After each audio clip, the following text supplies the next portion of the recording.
Swayam Prabha. Digital India. Educated India.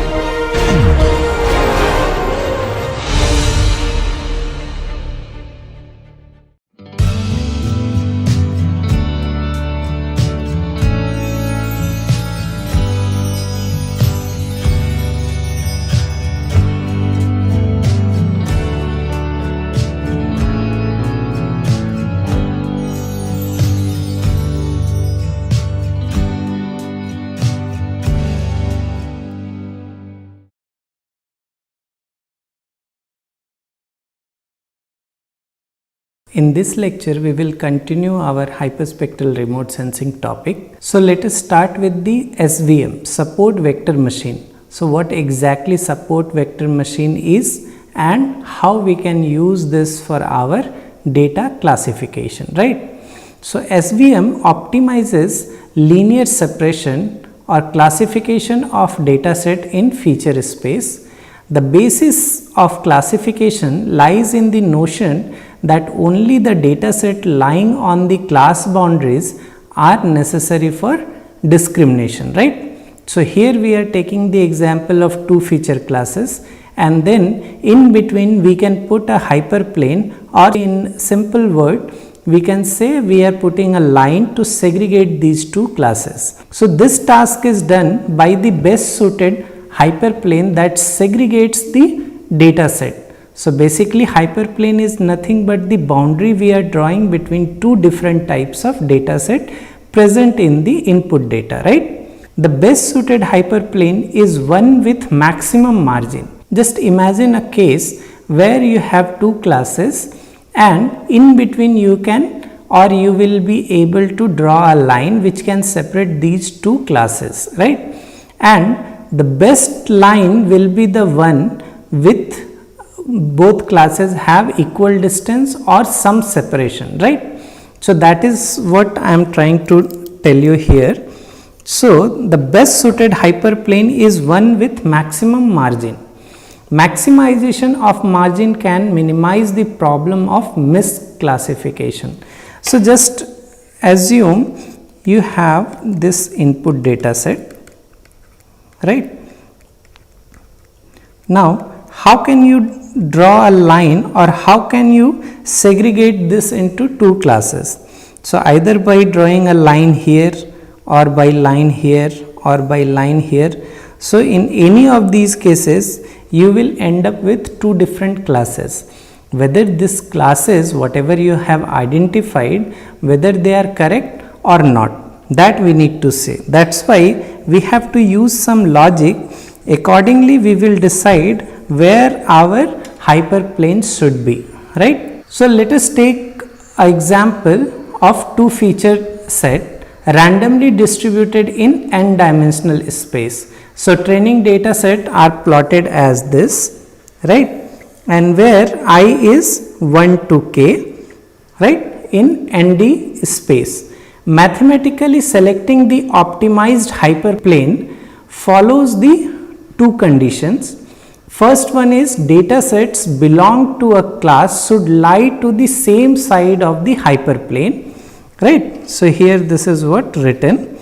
The second case is distance between the closest data set of either class and the hyperplane should be as large as possible, right?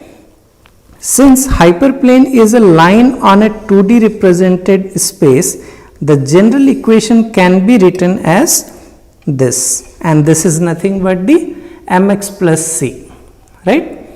So where x is a point lying on the hyperplane, m is normal to the hyperplane, and mod c by norm m is the perpendicular distance from the hyperplane to the origin, and norm m is the Euclidean norm of m, right?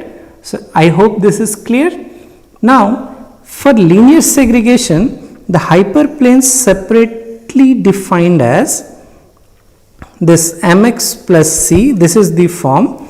Now here for yi we have a range from -1 to +1, right? So this is the class A. In the next class we have this -1, that is the class for B.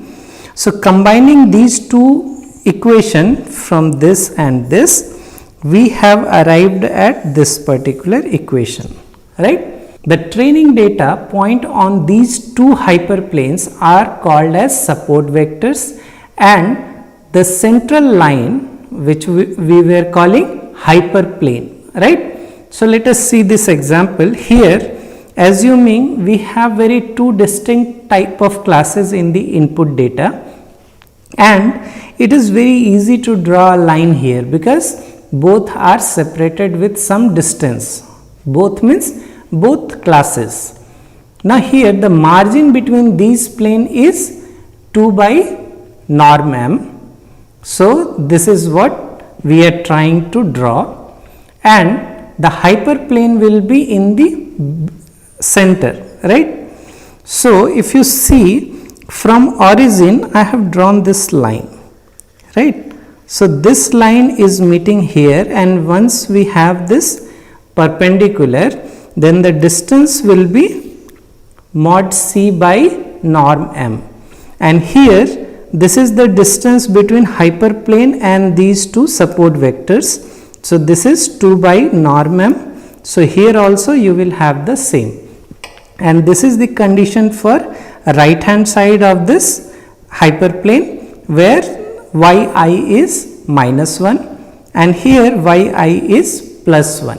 So the maximization of this margin leads to the following constraint optimization, that is using this one, and this is under the inequality constraint of equation 1, the previous one which we have derived or which we have arrived by using this yi is equal to plus 1 and yi is equal to minus 1. Till now I discussed the ideal condition where both the classes are very far from each other and it is very easy to draw a line, right? But what about in natural condition, and what about your remotely sensed image where you want to derive maybe n number of classes? So n may be 2, 3, 4, 5 or 6 classes or maybe 10 classes. Then how do we distinct or how do we draw this hyperplane? So generally classes are linearly non-separable and thus constraint of equation 1 cannot be satisfied, right? Remember that equation 1? To overcome this problem, new set of variables are introduced which is known as slack variables, which is this one, right? Thus equation 1 get changed to this one, where this xi is introduced. Above equation is justified in case of outlier when xi I are very large and a penalty term, this one, is added to penalize solution for which xi I are very large. So there is very simple method, only thing is you need to understand and you need to change this slightly, or you can mold this method according to your application. So here the constant c, again we are going to introduce this constant c that governs the magnitude of the penalty associated with training samples that does not lie on the appropriate side of the decision boundary. With large value of c, there is a possibility of SVM overfitting, and with a small value of c, an inappropriately large a function of support vector may be derived. With the addition of the penalty term, the optimization problem become this, right? Here the norm m square by 2 tries to maximize margin, where this tries to penalize the cases not located on the appropriate side of the decision boundary. So that's how we are going to improve our method in each of the iteration. If the classes are overlapping in feature space, then this can be too large and the hyperplane may not be generalized well. So let us see what are the advantages we have when we are using this support vector machine, right? So as we know that support vector machine performs very well for two different feature classes. in the classification of remote sensing images, SVM can be used for more than 2 classes, right? Because that is the regular practice. We generally want to derive more classes from a remotely sensed images. A very common technique is 1AA technique, right? The 1AA approach is simply division of an n class dataset into n 2 class cases. This example I have put to explain what exactly and how exactly we are performing this support vector machine. So, if there are 4 distinct classes, namely A, B, C and D, classification would be affected by classifying class A against non-class A areas or class B against non-class B and so on. So, here basically we start with one class and the rest all are in one class. So, ultimately you will get 2 classes, then further we introduce the next class and the rest other classes will be considered in one group, right? And so on we derive this SVM support vector machine hyperplane, and then once the iteration is over, then you will finally get the 4 classes and that is expected to be good. So, till now I have introduced different methods, different procedure, how to analyze this hyperspectral remote sensing data. Now, let us see how exactly we are performing this, right? So, I am not going to show you any software related thing, this is only related to the methodology, right? So, the concept you need to understand. So, let us start with this. This is a hyperspectral data captured by Hyperion sensor which is available in this space. Nowadays, it is not in working condition, but this is from the archive data. So, you can see this is only 3 band you are seeing, because for color composite we need at least 3 band, then only you can represent any data, but rest all other bands, all 242 bands are in the background. So, whenever you click on any of the pixel of this image, you will get 242 spectral values, right? So, then you can easily identify what the material is, but exactly how? So, for this data analysis, as we have already discussed, this MNF has to be performed and the inherent data dimensionality need to be identified. Once we are done with that, then we go to PPI, pixel purity index, and then we derive the end member, and once we have the end member, then we use that end member to classify this particular image, right? And once we classify, then you can analyze the result and you can estimate the accuracy of your data. But here we have identified end member from the image itself. So, how do we know what chemical composition or what the material is, right? Because that is very important to understand. Then only you can say each pixel of this image which belong to first end member has this chemical composition. Unless until you do not perform a spectral analysis of the end member extracted from the image, you cannot say what is the chemical composition or what material or object is, right?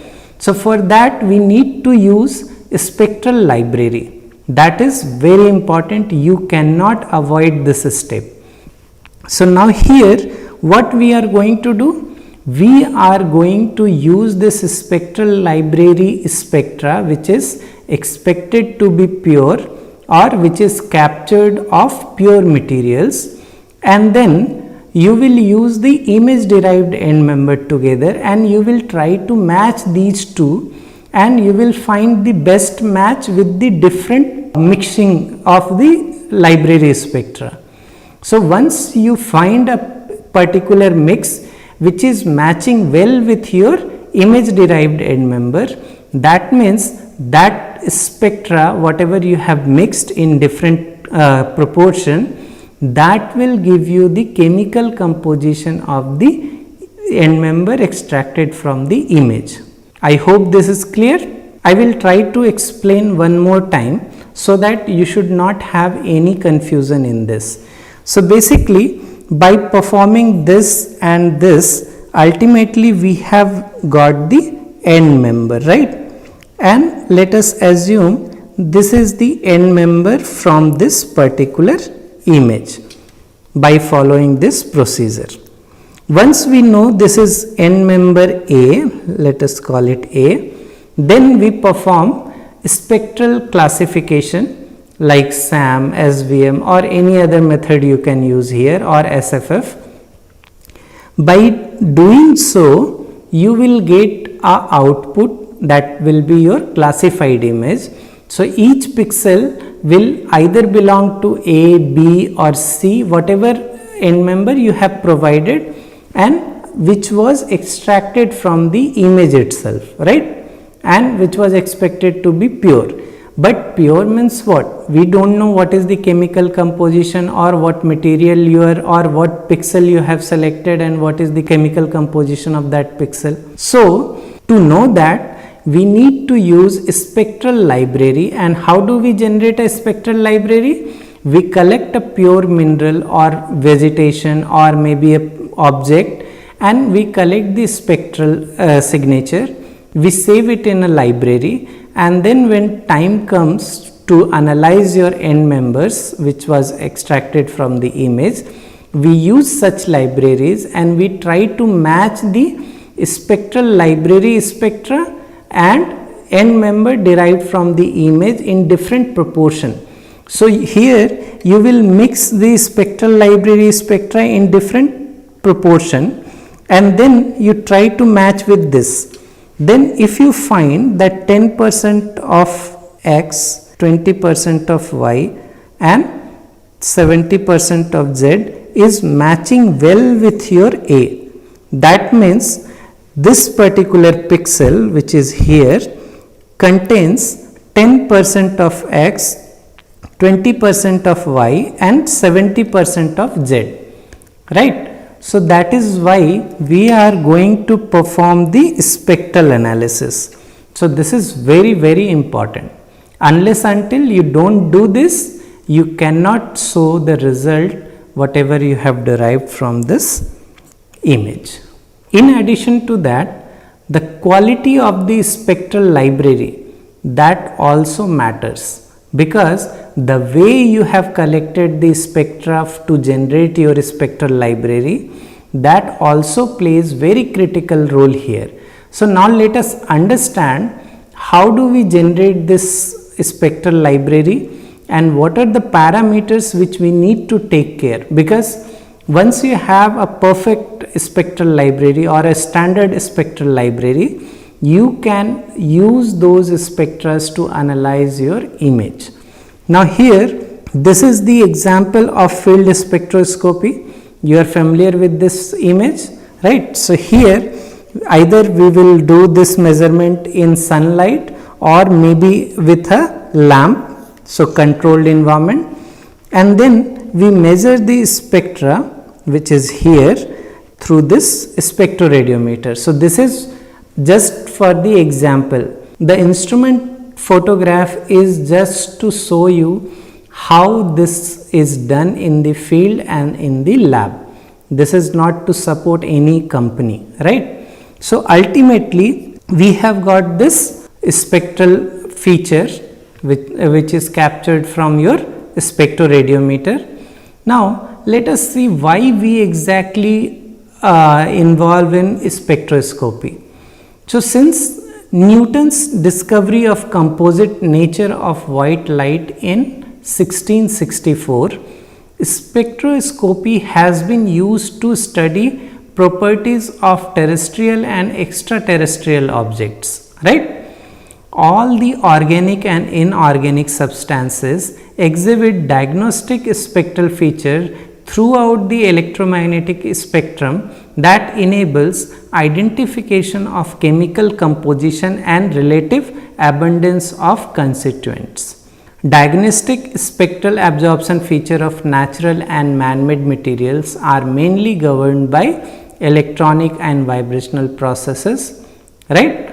with the advent of imaging spectroscopy or hyperspectral remote sensing, by combining the power of spectroscopy and imaging technology, lithological discrimination, mineral potential mapping, and there are many other applications where possible from space and airborne platforms. So, this is just to give you a flavor or the background of this particular method, why it is so powerful and how we are using this, right. So, hyperspectral remote sensing is extensively used for lithological discrimination and mineral potential mapping. Let us see some critical information which you need to know before you start using this hyperspectral technology. The accuracy of identification and abundance estimation from a hyperspectral remote sensing depends on the quality of spectral library. This is what I highlighted in previous slides, right. Therefore, a well characterized spectral repository of material or object with their physical, chemical and mineralogical details is need to be generated. The reflectance spectra are significantly influenced by several parameters such as instrument calibration, source sensor geometry, roughness of the surface, anisotropy of investigating surface, field of view and spectral analysis technique. So, all these listed parameters plays very critical role in this spectroscopy. Now, let us see one by one why they are so important. When we talk about instrument calibration, this has to be performed before your spectral measurement. I hope you remember the lecture where I have explained the working principle of a spectroradiometer. So, there do you remember that I explained dark current, right, where we used to measure the signal emitted by the instrument itself, right. So, that is why I am mentioning here instrument calibration is very important. Next point is source sensor geometry. So, if you remember my previous lectures, suppose this is how your surface is illuminated. So, here you have sun or maybe a source lamp which is illuminating this particular surface, and this particular direction is used to measure the reflected energy. So, what if we change our position from here to here?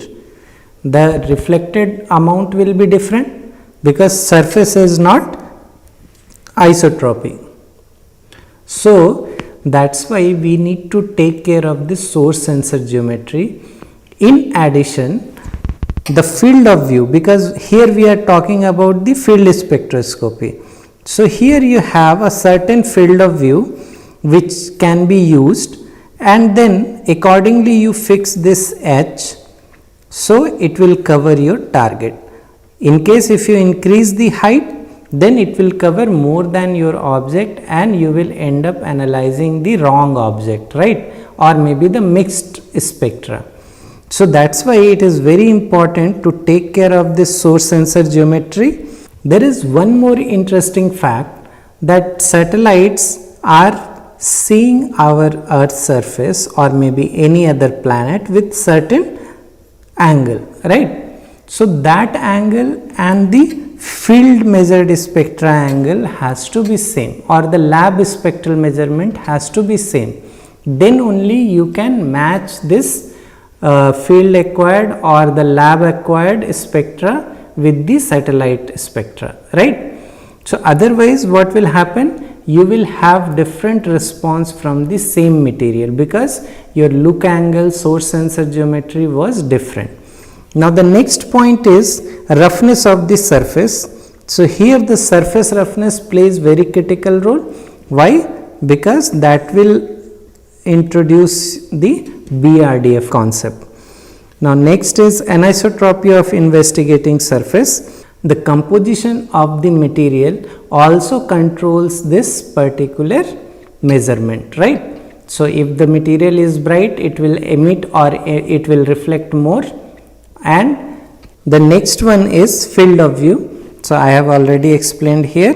Then spectral analysis technique, what technique, what method you are using to analyze this spectra with respect to library spectra, right. So, these two things are very important. A standard protocol of spectral acquisition need to be followed to match the field spectra with the spectra measured from space. Why? Because you need to have the similar mechanism or similar protocol or similar method of the spectral measurement in your lab and as well as in your field. Then only you can upscale this information to satellite scale. This will provide reliability of collected spectra. So, once you have followed the standard protocol, then you can match your measured spectra with any other spectra measured elsewhere, right, if both of them are measured using some standard protocol, right. So, what advantages we have when we are involved in field spectroscopy? So, that is why I have put this question, why field spectroscopy? So, it provides you full control of this acquisition process. So, you have full control on the instrument, you know whether it is working well or not, what is the weather condition, what is the time when you want to measure, what is the object which you are trying to look, because you can adjust the height and the field of view, right. The second point is known instrument and its sensitivity, whether your instrument is sensitive enough to capture maybe hundreds spectra in 1 second, right. So, those informations are available to you when you are involved with field spectroscopy or lab spectroscopy. Source sensor geometry, you have full control. Spectral measurement strategy, how frequently you want to measure, at what time you want to measure, what target you want to measure, everything you can decide. Dynamic field condition can be addressed, because if you see morning 9 o'clock, 12 o'clock and evening 5 o'clock, the illumination conditions are different, weather condition is different. So, accordingly you can decide whether you want to collect this spectra, whether you want to have this spectra in this particular condition, yes or no, that is your decision, right. Direct measurement of radiance, downwelling radiance, irradiance and surface reflectance can be done here. In remotely sensed image, if you want to calculate surface reflectance, you need to model this complete atmosphere, but here since your distance between the target and the sensor is very less, so it is expected that influence is or the influence of atmosphere is negligible, right. So, it also depends what is the weather condition, what is the instrument which is used. So, all these parameters plays very critical role, and that advantages we have when we are involved in field spectroscopy. And ultimately we can generate the spectral library. So, that is the information required to upscale the lab or field information to satellite scale. There are different spectral libraries available for earth and planetary exploration, that is from different universities, different organizations which are listed here. I will show you one by one. If you want to access them, you just visit their website and follow the set of instruction. Either you have to enroll, or in other words you have to do the registration and then you can download the data, or else they might have instructed how to get or how to access their data set. So, I am just trying to tell you what are the different options available to you when you are involved in earth and planetary exploration. The first library is from USGS, the United States Geological Survey Spectral Library. The next is JHU, that is Johns Hopkins University Spectral Library. The third one is the Jet Propulsion Laboratory, that is known as JPL Spectral Library. The next spectral library is Aster Spectral Library. That is a compendium of data from JPL, JHU and USGS library in a standard data format, right. So, these you can access by contacting them. Then next is ASU, Arizona State University Library for Planetary Exploration. Then you have EARSL, Emission and Reflectance Spectral Library by the Council of Industrial Research Organization, CSIRO, Australia. And the last one in this list is RELAB, Reflectance Experiment Laboratory. So, all these libraries are developed by using different sets of protocol, different instrument, different field of view, different samples. So, whenever you are involved in using this one, then you need to take care of the source sensor geometry, sampling rate and spectral spread which have been used while generating this spectral library. Otherwise, again you will introduce more error in your analysis. So, that is why I have written here. Let us see some of the constraint when we are involved in spectral measurement. So, I will explain you some of the research and then you will get to know what are the different constraints are available or what are the different constraints in hyperspectral remote sensing. So, here I want to highlight this grain size, fabric and composition significantly influence reflectance and emission spectra, right. So, here you can see there are 7 different patterns which I have used to generate the spectral library, right. So, here just to explain this, you just consider when you are having this particular pattern, at particular height I have fixed my sensor, right. So, this is your H and this field of view is known. So, just to make sure you need to calculate 2 tan theta by 2 and you can focus on your target, right. And by this way I have generated different spectral library of these 7 patterns. So, here the total amount of quartz and feldspar was same, only thing is their arrangement was changed, right. So, for this purpose we have used a goniometer, and here this goniometer is basically developed and patented by Professor D. Ramakrishnan. He is a professor in Department of Earth Sciences, IIT Bombay. So, you can see this attachment. Here you can use to focus your fiber optic cable to your sample.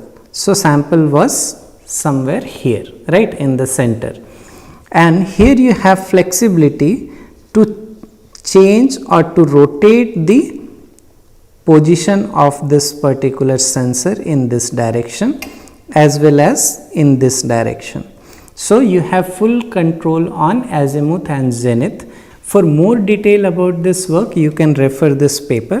By using this goniometer and the previously shown 7 different arrangement of the same quantity of quartz and feldspar, the spectra were measured.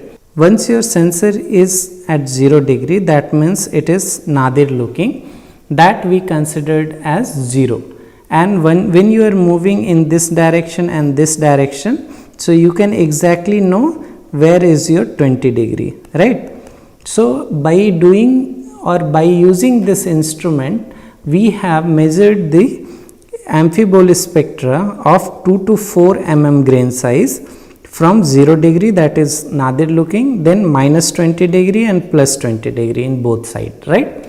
And here you can see for the same sample, when you are changing the position of measurement, the spectral response is different. But remember, here only the depth of the absorption is getting changed. So, that means if you have measured the spectra in different angles, you can easily find out what material it is, but when you want to estimate the composition, then it may give you some wrong result, right. In another experiment where we have used quartz 2 to 4 mm, and again 0 degree, minus 20 and plus 20, and then we have got this spectra. Again there is a change or there is a shift in the intensity. So only the intensity is changing, right? So independent of grain size, the geometry also affect the depth of absorption feature. That is the result of this experiment. Now if you want to see the effects of grain size and geometry on a spectral shape, just see this spectral response where we have used quartz and the grain size was 2 mm to 4 mm, and here we have 0, 10 degree, 20 degree in both the direction, right?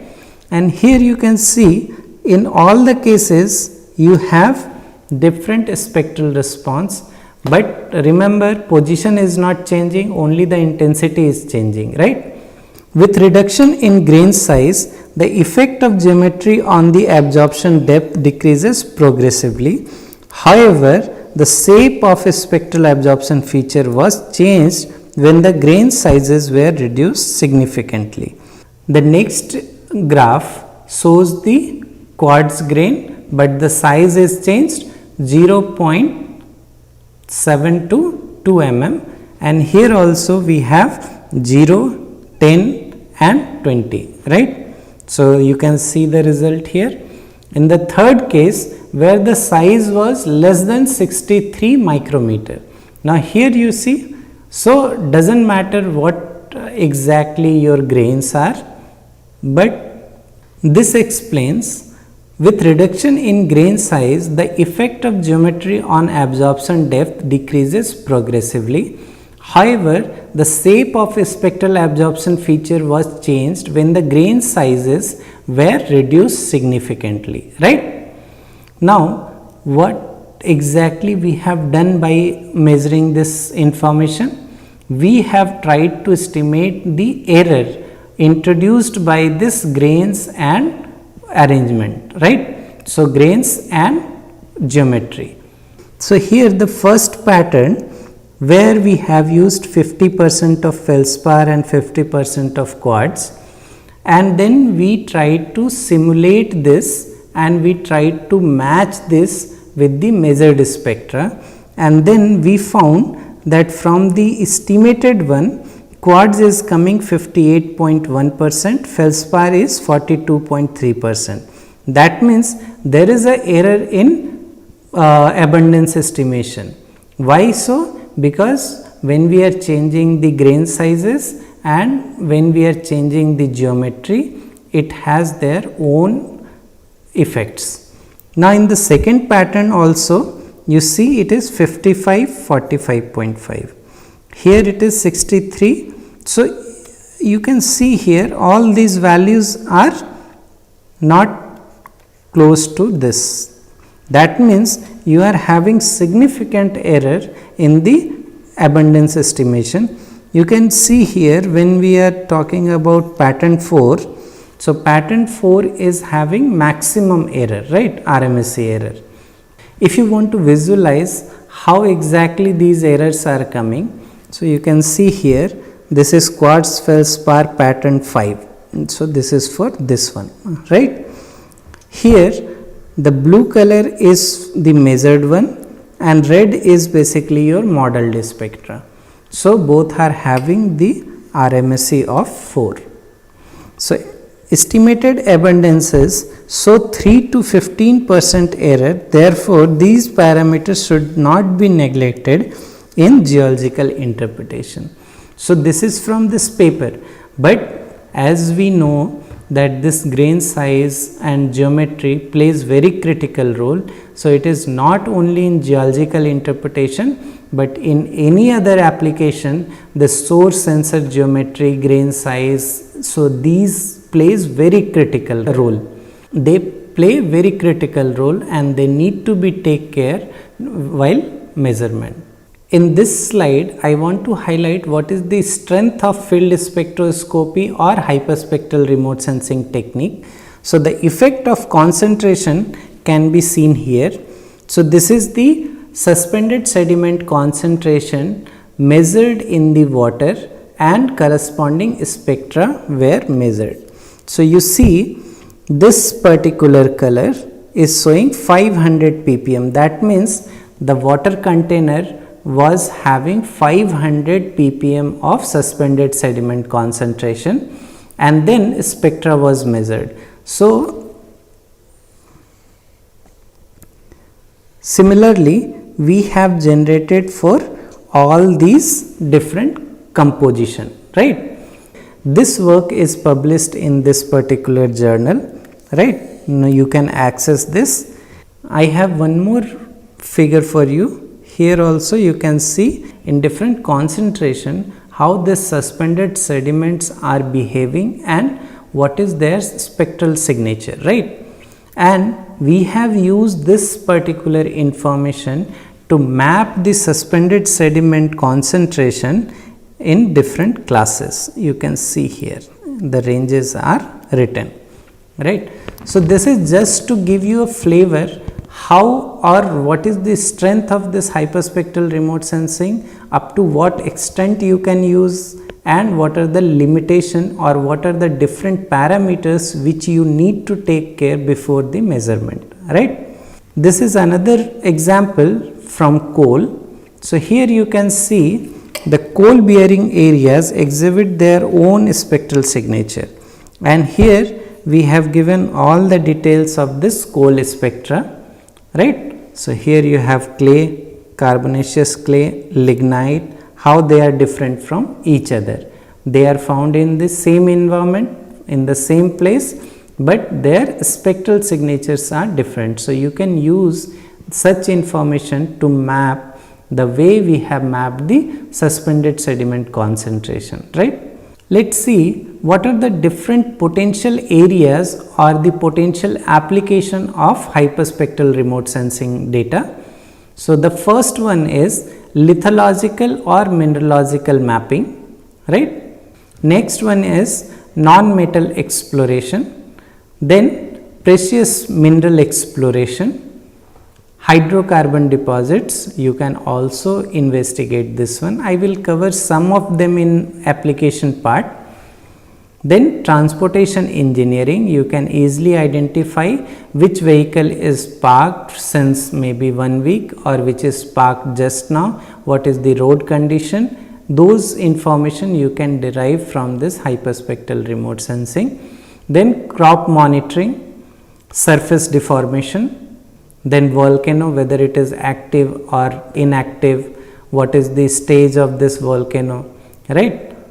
Then landslide mapping, then planetary exploration and quality control and grade assessment. So, some of these application may not require the data directly from this hyperspectral remote sensing, but one of the parameters which plays very critical role in that application can be derived from this hyperspectral remote sensing, right. Now, let us see how we evolve over the time. So, first for planetary exploration, we started with telescope, then Hubble Space Telescope, then flyby mission, then orbiter mission, then landers and rovers, then manned missions. So, this is how we are evolving ourselves. So, it is necessary to update ourselves to know the latest techniques and use them in your application, right. Let us see how this hyperspectral remote sensing data are used in lunar exploration, right. So, by several planetary scientists, the moon is considered as an end member among the planetary bodies of our solar system.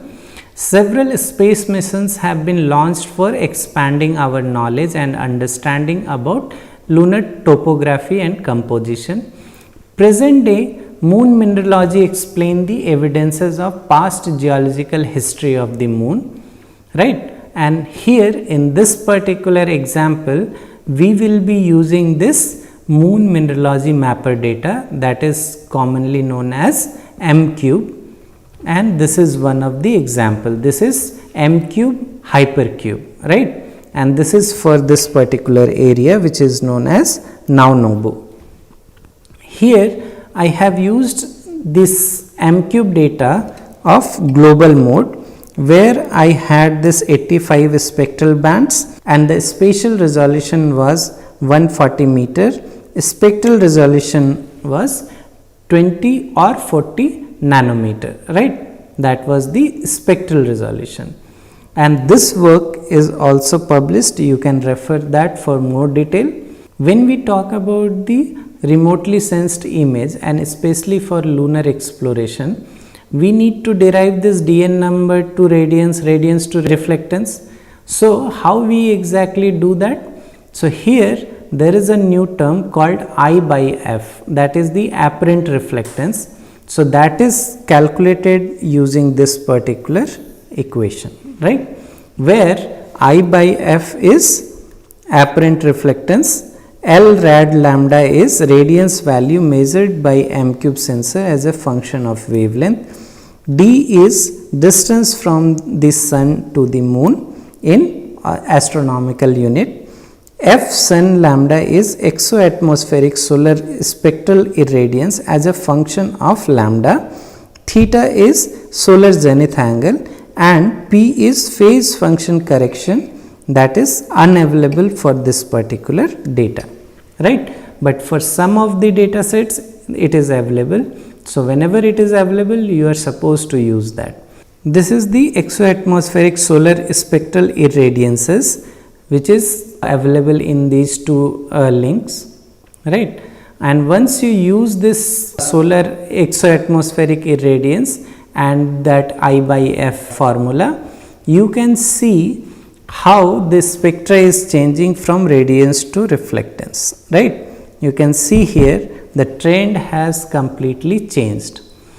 Now, if you remember, I always say that 0.4 to 2.5 micrometer is reflective domain and 3 to 16 micrometer is thermal domain. But what is happening in between 2.5 to 3? This is also allowed by our atmosphere. So, we can measure this particular energy. But why we are not using very frequently? Because it has effects of both reflectance and emission. So, it is very difficult to separate these two information and derive some meaningful information. So, here in this case, I have modeled the black body and calculated the I by F, that is the apparent reflectance, and you can see from 2100 onwards, you can see there is an increase. But when we are talking about black body, there will be no reflectance, right, because everything is emitted. But though we are having this particular data that indicate this particular wavelength region is not free from thermal emission, right. So, from black body reflectance, it is evident that beyond 2 micrometer wavelength range, reflectance spectra are mixed of both reflectance and thermal emission. Thus, the pixel spectra of M-cube data may exhibit an increased signal in longer wavelength, right. So, how do we remove this particular information from our M-cube pixel spectra? Because M-cube is also giving you data till 2500 nanometer, right. So, in this study, different locations were selected in the M-cube image as a test site, namely T1, T2, T3, so on T6, to estimate the temperature of the lunar surface using black body's multi-temperature data, and subsequently thermal component of apparent reflectance were removed. You can see these locations were selected for this estimation, right. Once you have that information, you can see location A at 396 Kelvin, location B at 400 Kelvin. This is A dash and B dash. So, what is exactly happening here? For A and B, right, these two temperature data sets are matching. So, that means that pixel value or the pixel temperature was here in this range. For location T2, again this is 409 Kelvin, here 430 and 28, here you have 419 and 423. So that is how you can derive the information about the temperature, and you can correct those temperature in your reflectance spectra measured or identified using this M-cube data. So in this case, I have followed this particular methodology where thermal corrected apparent reflectance image was used as input. Then dimensionality reduction was performed using ICA, that is independent component analysis. This is the advanced version of PCA MNF, right? The identified inherent dimensionality of M-cube image was used to extract the end members, and then we have matched with the library spectra, and here we have performed the classification, and finally we arrived at the result. So here for this we have used PPI, and here for classification we have used SAM. So image derived end members were something like this, and here I am calling them with some name, right? How so? Because these are the image derived end members. How can I say this is pigeonite or anthracite or norite pigeonite? So basically here we have matched with the library spectrum. This is the moment when you need your library spectra to resolve your end members in different composition, right? So here we have used this linear mixing model. So a fully constrained linear mixing model was used to identify the minerals and their abundances. So here is the equation 1. This iterative least square approach resolves each of the M-cube end members for constitutive mineralogy based on least root mean square error, that is equation 2, that is the RMSE, right. So now you can see how best fit we got after this linear mixing model. So here the modeled spectra pigeonite basalt, right, pyroxenite modeled spectra. So how these two are matching? So once you do that, then you will end up with the end members classified in different rock type, mineral, vegetation or object, right. So then you can easily write these names. That is why I have mentioned this in the previous slide. Once you have this information, you can use this end member to classify your image. Remember SAM, spectral angle mapper, where we estimate the theta between your reference spectra, in this case that will be your end member, and the pixel spectra, right. So then we measure this theta, where Ti is the target spectrum, Ri is the reference spectrum, I is the number of input spectral band, theta is the angle between target and reference spectrum, and that is how we have got this particular output, where you can see all these colors basically represent different types of rock, right. So this is how remote sensing is evolving, and now we are able to identify the chemical composition of the material in those pixels from space, right. So that's all for today. Thank you.